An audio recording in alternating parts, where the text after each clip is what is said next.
Ang Huwebes, meron pong naglabas na isang journalist ito, isang istasyon, na sinasabi na ako daw po ay nagngat-ngat dito sa loob ng Senado. Ito po ay Ano po yung... middle finger po. Habang tayo daw po ay nagsasagawa ng lupang hinirang, nagpa-flag ceremony, ako daw po ay nagngat-ngat. At ito po ay naging malaking issue.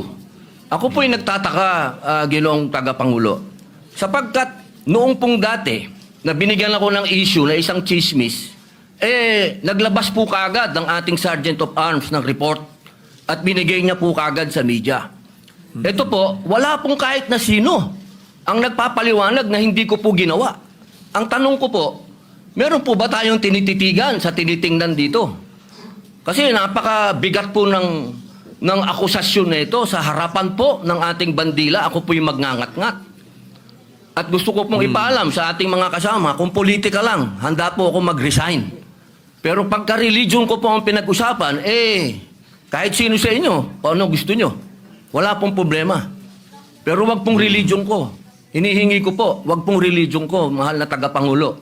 Dahil ito po yung malaking kabastusan sa amin. Ito po, ang sinisip na ko po, ito po'y nag-iisang Diyos. Dito po nakasalalay ang aming pananampalataya. Handa po kaming magpakamatay para dito. Sana po wag pong gamitin ito para siraan ako. Dahil sinasabi ko po, mahal na tagapangulo, kung gusto niyo ako mag-resign, ngayon na, kung gusto ninyo. Wag niyo akong siraan. True Lies.